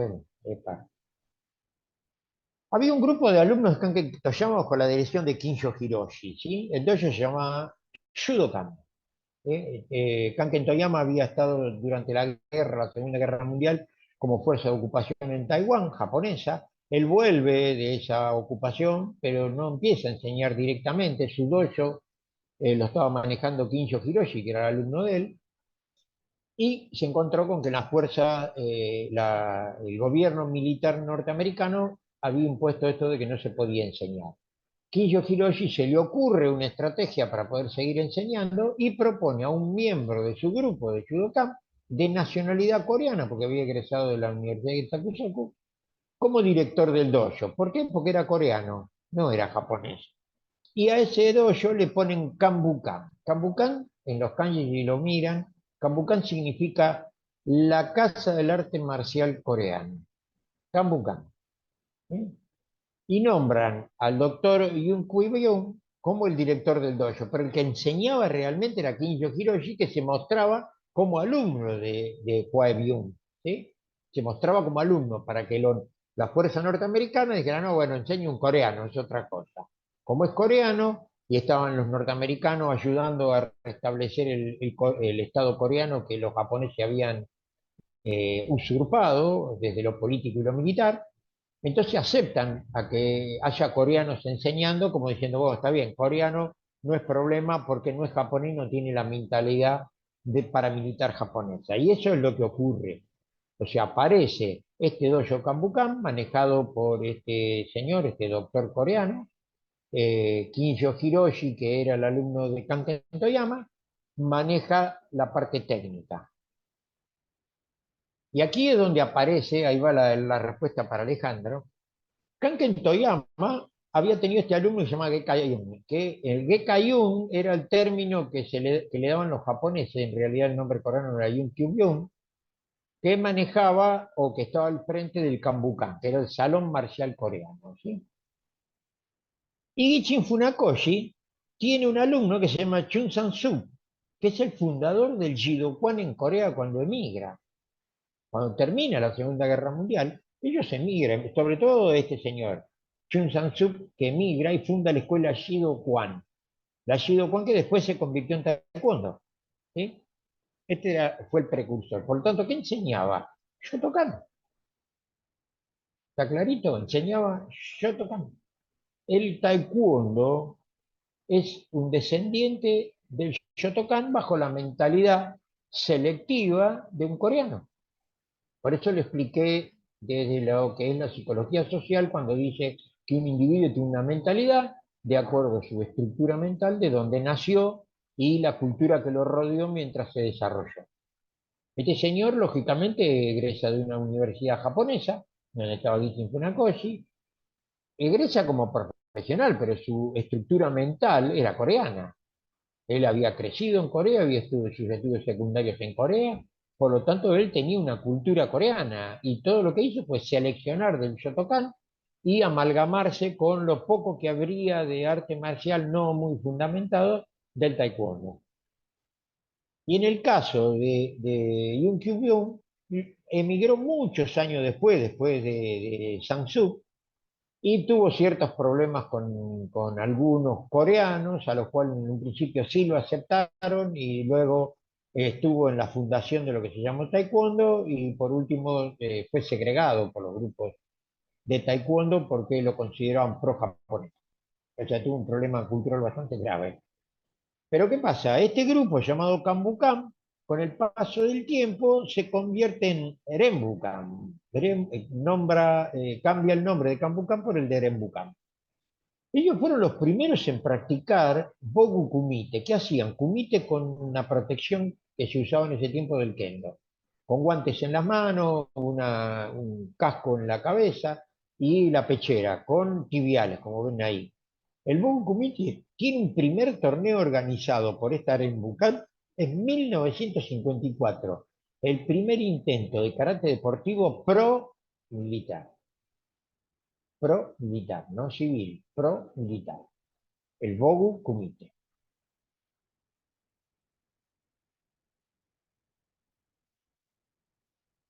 Perdón. Bueno. Lógicamente que avanzó y tuvo sus cultores. El Bogu Tsuki Karate lo toma Ken Mabuni y se pone de acuerdo con Yabu Kenso no Okinawa y con Taira Shinken. Fíjense qué casualidad, ¿no? Yabu Kenso, que había sido uno de los militares reclutados por la fuerza militar, o sea que era un tipo que tenía muy clarito, fue el que impone la práctica del damero en las prácticas de karate, y se interesa por el Bogusuki Karate planteado por Kenwa Mabuni. Kenwa Mabuni lo hace también, y Taira Shinken es el otro que se acopla a la práctica del Bogusuki Karate. Entonces, sigue siendo con la mentalidad de generar un combatiente, cosa que la reforma Meiji había combatido bastante, y ya estamos hablando de que no existe, había muerto el emperador Mitsuhito y Hirohito era el emperador y habían sufrido la Segunda Guerra Mundial. Por lo tanto, se encontraban con que estas prácticas eran ocultas, pero se fomentaba que se hiciera este Bogusuki Karate. escondido detrás de esta mentalidad de que había un coreano que lo enseñaba, y no era cierto, porque los que lo enseñaban eran Yau Kenshu, Mabuni Kano y Taira Singh. Este señor que está parado al lado de Kenwa Mabuni es el que después es el maestro de Munemoni, que es el que le pone Koshiki. Pero había una oposición a todo esto. Los alumnos de Gichin Funakoshi también querían probar el karate que practicaban. Pero Funakoshi, totalmente negado, se enoja, renuncia a una de las universidades a la cual se practicaba, que era lógicamente la de Shinkentaira, eh, y no quiere saber absolutamente nada con el karate de contacto, porque él había quedado bajo la mentalidad que había impuesto Shigoro Kano, que ya no vivía, eh, había impuesto una mentalidad civil y no aceptaba de que karate se convierta en combate deportivo como si fuese boxeo. Nakayama Masatoshi y Sawabata, que lo acompañaban siempre, y Ken Mabuni de la Shitoryu, acompañado siempre por Sakagami Ryushu, que después funda la Itosukai.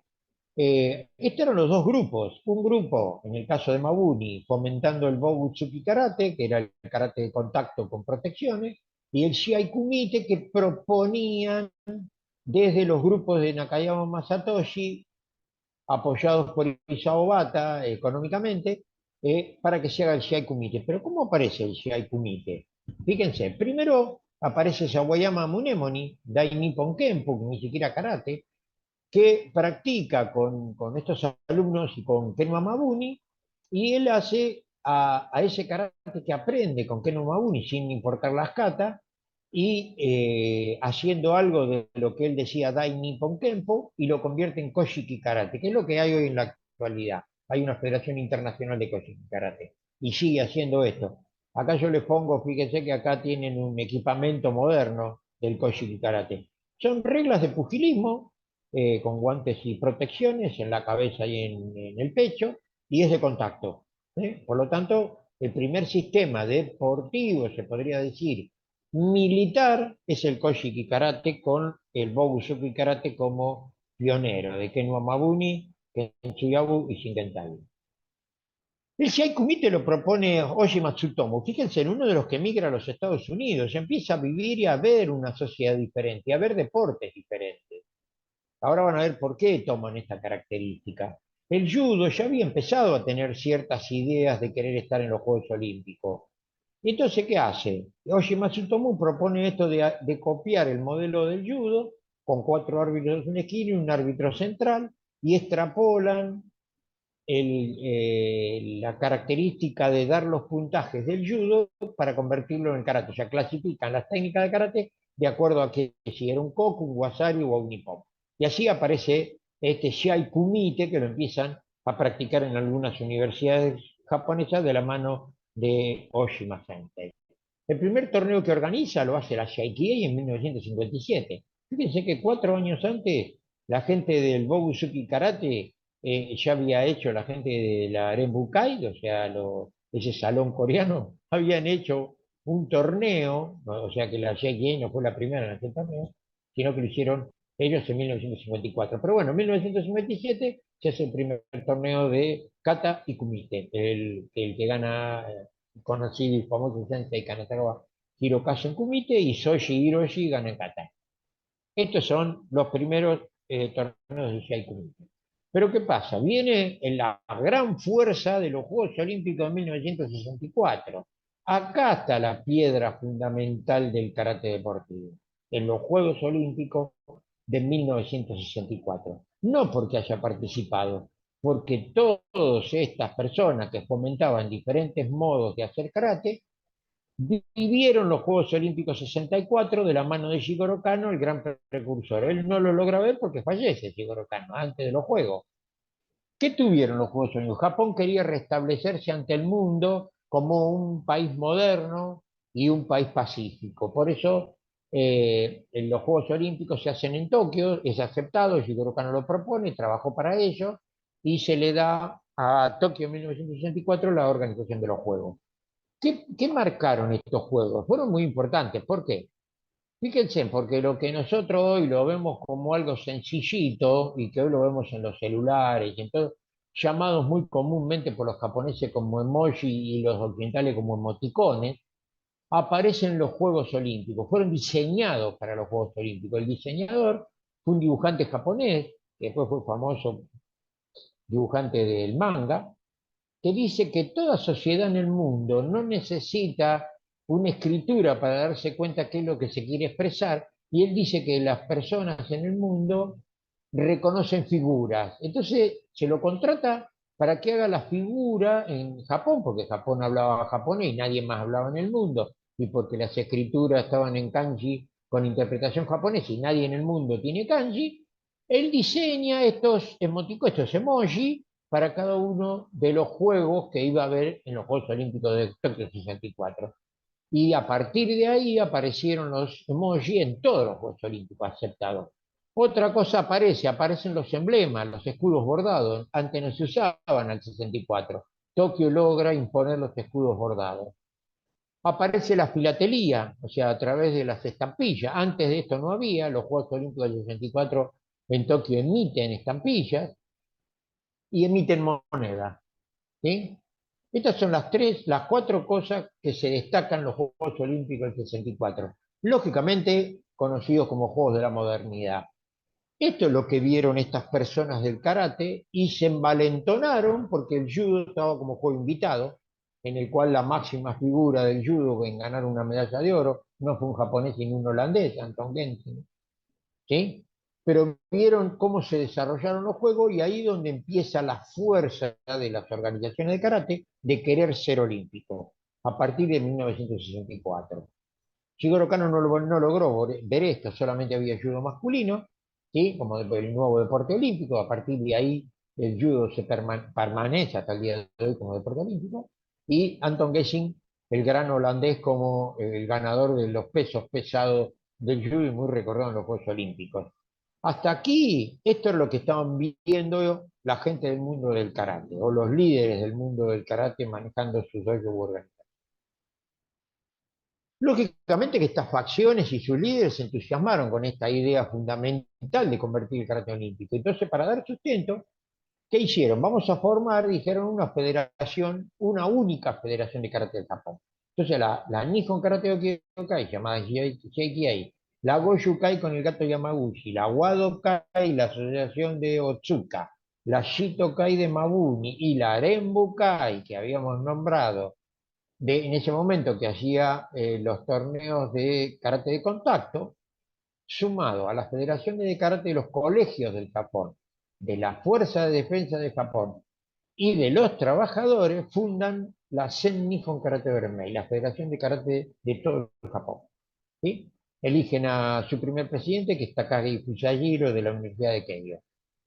Ellos ya le dan estructura, empiezan a pensar al karate como organización y empiezan a pensar el karate como un juego olímpico. En 1964, la Japan Karate Renbukai original había cambiado el nombre, ¿sí? Entonces se pasa a llamarse Federación Japonesa de Karate, que estaba integrada por Gobin Yamaguchi, como Otsuka Hironori, Nakayama Masatoshi, Mabuni Kenei, el hijo de Mabuni Kenoa, y Iwata Manso, también de la Shitoryu. Pero ¿qué pasaba? Además se acopla una organización que siempre estuvo vigente en la sombra y que siempre se manejó como paramilitar, y que era paramilitar, que era la Japan Karate Rengokai. Estaba fundada por Yoichi Sakawa, un multimillonario japonés, multimillonario. Hoy su familia es una de las familias dueñas de muchas industrias pesadas del Japón. Yoichi Sakawa, acusado de crímenes de lesa humanidad, tristemente, logra tener este grupo él tenía un ejército privado posterior a la Segunda Guerra Mundial de 150.000 personas. Esas 150.000 personas las reclutaba del mundo de karate, por eso arma esta Japan Karate Rengokai. No le importaba de qué sociedad venía, sino qué era lo que hacía. Y lo que hacía era esto, reclutaba gente para a su servicio político. ¿Sí? Esto era la Arembucay. No es una crítica a lo que estoy diciendo, ¿no? Es una realidad que ha tenido karate siempre y que parte de la historia de karate lo ha tenido yo diría, le ha prestado poca atención. Eso fue lo que sucedió. Lógicamente todo esto se termina formando, unificándose, ¿sí? Y se convierte en la nueva Japan Karate Federation como grupo, ¿sí? En donde incluye el Bogu Kumite. Por un lado el Shai Kumite y por el otro el Bogu Kumite, pero todos dentro de la misma federación. ¿Por qué? Porque inculcaban un orden uniforme de karate. Todos hacemos karate, aunque los torneos son diferentes y tenemos diferentes características. Por un lado el Bogu Kumite, volcado más a la idea de lo paramilitar, y el Shai Kumite hacia la práctica deportiva civil, ¿sí? Entonces, en 1967, Ryoichi Sasakawa se convierte en presidente de esa federación.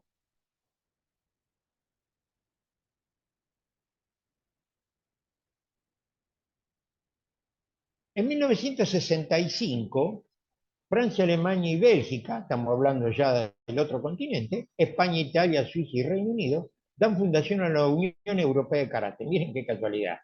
Varios años después, esa federación se llama Federación Europea de Karate, ¿sí? El presidente era Jacques Delcourt, un francés, ¿sí? Perteneciente a las líderes de Henri Lee. El primer campeonato europeo de karate, sí, la hacen en 1966. Estamos hablando del primer torneo internacional de karate. 1966. Ellos se juntan en 1965 y en 1966 se hace el primer torneo organizado de la Federación Europea de Karate, con Jacques Delcourt a la cabeza, que gobernó a esta Federación Europea durante muchísimos años. Entonces, ¿qué pasa? El presidente de esta Federación Europea, Jacques Delcourt, y el presidente de la Federación FASCO, la All Japan Karate Organization, Yoichi Sasakawa, se reúnen en París, o sea, va Yoichi Sasakawa a París, y deciden unificarse y crear una organización rectora del karate mundial. El 10 de octubre de 1970 nace la World Union of Karate Organization, conocida como WUKO, ¿no? La sigla más conocida como WUKO. Jacques Delcourt es el presidente y el financista es Ryoichi Sasakawa, ¿sí? A la cual seguían, seguía teniendo estos procesos acusado por crímenes de lesa humanidad. El señor Ryoichi Sasakawa llegó, creo que en sus últimos años de vida, hasta tiene una foto, si la buscan por internet la van a encontrar, y una foto con Juan Pablo II, porque donó varios millones al Vaticano. Era una persona que buscaba limpiar su nombre con grandes títulos, pretendió comprar el Premio Nobel de la Paz y no lo logró. O sea, una persona muy controvertida, pero multimillonaria. Extendía negocios por todos lados, tenía un empleado que se hizo muy famoso, coreano, el señor Sung, la secta Moon, ¿sí? Estaba financiada por Ryuichi Sakawa, es una especie de catolicismo coreano, y donde hay negocios detrás de todo esto. En la Argentina hay inversiones de la secta Moon, que no es nada más ni nada menos que inversiones de la familia Ryuichi Sakawa. Es una persona muy poderosa, murió sin poder ser enjuiciado, quedó en la historia como acusado por crímenes de lesa humanidad, por lo que había hecho en la Segunda Guerra Mundial, una persona reclutada por los servicios de inteligencia americanos, y esa es la verdad que tenemos con respecto a lo que hay en karate. Por eso los dejo para que les quede a ustedes que elijan lo bueno o lo malo de karate. En 1970 se hace un torneo internacional, 1970, fíjese, 4 años fue que lo hacen los franceses, sin una organización quizás muy grande, pero participan muchos países. Argentina está, en este momento, eh, Italia estaba en la Argentina, y Argentina participa, uno de ellos es José García Mañón, y algunos más, Nieves Cao, bueno, había 2 o 3 más que estuvieron, participan de ese Mundial en 1970 con una especie de Shiai Kumite, ya no estamos hablando de Bogu Kumite. En 1970, perdón, evidentemente no quieren dar mi... En 1972 se hace el otro torneo en París, Francia, donde Tasuke Watanabe, Luis Tasuke Watanabe, o sea, un japonés viviendo, oriundo brasilero, hijo de japoneses, gana el primer campeonato del mundo. Fue muy famoso Sensei Watanabe, falleció el año pasado. El primer torneo realmente hecho en París en 1972, la cual hubo grandes escándalos, y que no lo saben, busquen lo que está, donde Dominique Valera se trenza a golpes con los árbitros, entró la policía y fue una batahola general y a Dominique Valera lo echan de la UCO y después se pasa al full contact por la amistad que tenía con los americanos, sobre todo con Joe Lewy, que lo incentiva a que haga full contact y Dominique Valera se hace famoso en el full contact. Pero en ese torneo de París realmente fue escandaloso, ¿no? Porque las reglas no estaban muy claras y Dominique Valera ocasionó este encontronazo y golpeó a mucha gente, no solamente al otro competidor, sino a los árbitros que lo quisieron detener. En 1975 la UCA realiza un torneo en los Estados Unidos y después de ese torneo se establecen las primeras 8 formas obligatorias, antes era libre, en donde imponen el Kankuda y el Yon de Shotokan, el Basada del Seienshin de Shitoryu, Saifa y Seipai de Goshuryu, ¿sí? Y el Seisan y Shinto de Guadebryu. Estas son las 8 catas obligatorias que mantuvo la UCO durante muchísimo tiempo. Hoy llamada WKF, que lo hizo más abierto y permite que se hagan otras catas. Se mantiene con el nombre de World Union of Karate Organization, o sea, WUKO, hasta 1992, donde toman el nombre de World Karate Federation. Hoy es la representante del karate en lo que es los Juegos Olímpicos, clase B. ¿Por qué digo clase B? Los Juegos Olímpicos tienen 3 divisiones, A, B y C. La A son los Juegos Olímpicos propiamente dichos, son los Juegos Mundiales de los Olímpicos.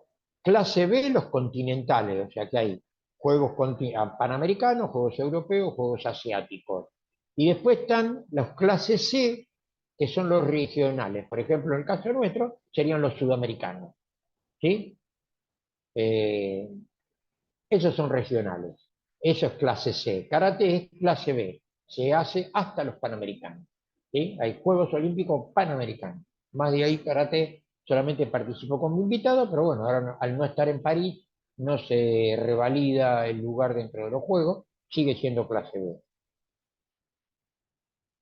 ¿Y qué pasaba en Estados Unidos? En Estados Unidos, en 1961, aparece la asociación a All American Karate Federation, ¿sí? Regenteada por Nishiyama. En 1974, esa federación pasa a llamarse International Amateur Karate Federation y la asociación primaria pasa a llamarse American Amateur Karate Federation, para no chocar con la sigla IAKF. Desde ahí empiezan a pujar por un reglamento que no era igual al de WUKO, por los Juegos Olímpicos dentro del COI, tanto Nishiyama como Jacques Delcourt. Jacques Delcourt, presidente de la WUKO, y Nishiyama, presidente de la IAKF, que conserva ese nombre hasta 1985, donde la cambia por ITKF, International Traditional Karate Federation. Este reglamento es totalmente diferente. Siguen manejándose a un nippon, tiene otro tipo de concepto, tienen que apoyar la técnica con la masa corporal. Bueno, hay una serie de cosas que el reglamento ITKF es totalmente diferente al de WUKO o al de WKF hoy. Pero esta es la estructura que pelea por la hegemonía del karate dentro de los Juegos Olímpicos. En 1989 ocurre creo que yo hice un comentario en lo anterior, ocurre la única, el único evento y la única experiencia fabulosa que no se había hecho nunca, un congreso de artes marciales. No se hizo nunca.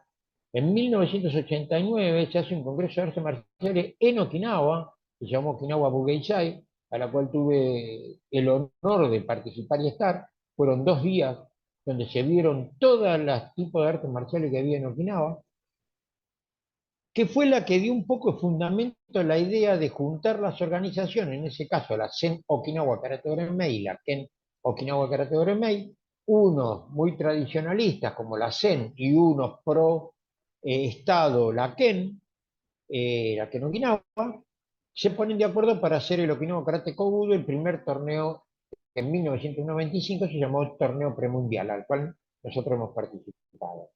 Ese congreso creo que es la deuda que tienen los okinawenses con el resto del mundo. Si ellos hablan de karate y hablan de cultura, deberían restablecer ese congreso. Por lo menos una vez cada 4 años, cada 5 años, pero hacerlo. Fíjense que lo hicieron solamente en 1989 y no lo volvieron a reiterar. Esa sería una de las maneras que el karate del mundo entendiese las líneas de karate, las escuelas, las características que tiene cada uno. ¿Sí? No solamente de karate y de kobudo, porque hay una especie de lucha como el sumo más chiquitito, que es un arte marcial oriundo de Okinawa también.